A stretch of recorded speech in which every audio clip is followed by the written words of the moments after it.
Welcome to My Adventures in Doing What I Can, a video series of my home remodel and more by me, Jim Williams, aka Papa Smurf. Let's see what the adventure has in store for us today. Well, at the end of our last adventure, we said we would show the painting of the master bedroom ceiling. Well, it's 3/4 painted. You don't want to see me painting the ceiling. Let's move on to a better adventure.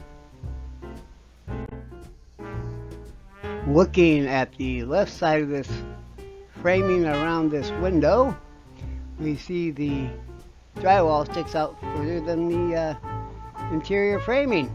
Well, guess we have to cut all this back.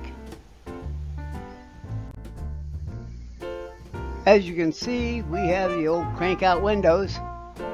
So we're cutting this back and that's going to expose that a little bit easier. You can see how they punched a hole through that drywall they left overhang on that frame. So let's clean it up. Well, we've got the drywall cut back flush with the interior framing. Well, now let's see about covering this up so it looks nicer. Well, in doing what we can, we use some lath board to frame that in with. It's looking good. I think that is capping that off really nice. Nice and flush with the exterior drywall. Framing's looking good.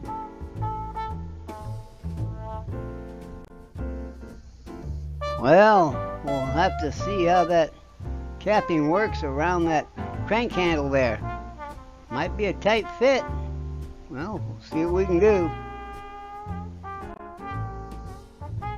Well, it fits just fine. We don't have to worry about the crank handle rubbing on the wood even. Well, that's going to work out. Doing what we can.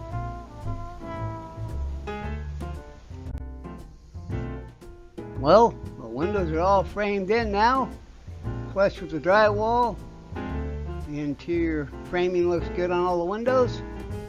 I think it's time to continue on.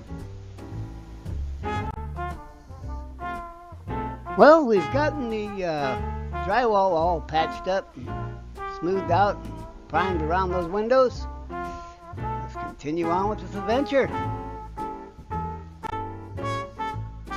Yes, I always hang my brushes so they dry. Well, we're taping off those windows, getting ready to paint that interior framing we installed. Let's get at it.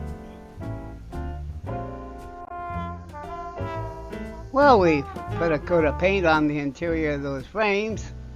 It's looking a little better. It's hard to see in this picture, but it's getting there.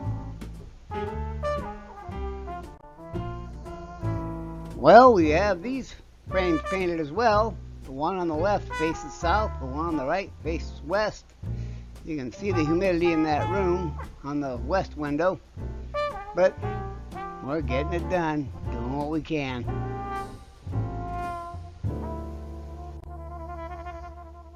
Let's start taking up the rest of this carpet.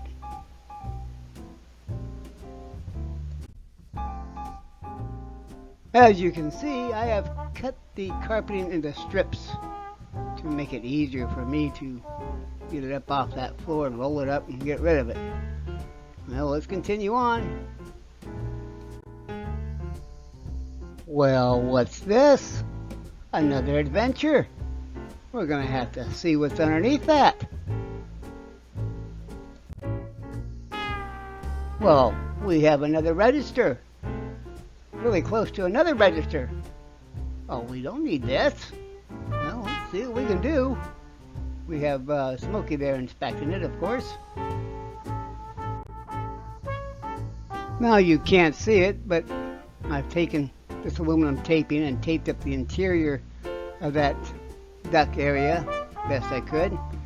And I've put 6 layers of this aluminum taping going in different directions over the top of it. We'll be putting underlayment over the top of this so no one can step to it. It's filled up just fine. let's move on. Doing what we can. Now, when HACAP was redoing the vent work on its trailer, they asked if I had a vent on this side of the trailer. I said, no, not that I know of. Well, in removing this carpet, guess what we found? Well, they've cut it off at the trunk, so there's no air flowing to it, so let's do what we can. Well, I've removed that cap just to take a peek inside, and boy, that's real thin ductwork they had in there just to get some heat on this end. I don't know, it's a 67 trailer. I don't know what they had in mind here, but that little vent wasn't doing much of anything anyways. So, let's get it sealed up. Well, as with the other vent, I did the same here. Close it up on the inside, multiple layers over the top, cover it with underlayment later on. Well, this will wrap up this adventure. Come back next time to see what the adventure holds for us. Just remember, do what you can. Bye for now.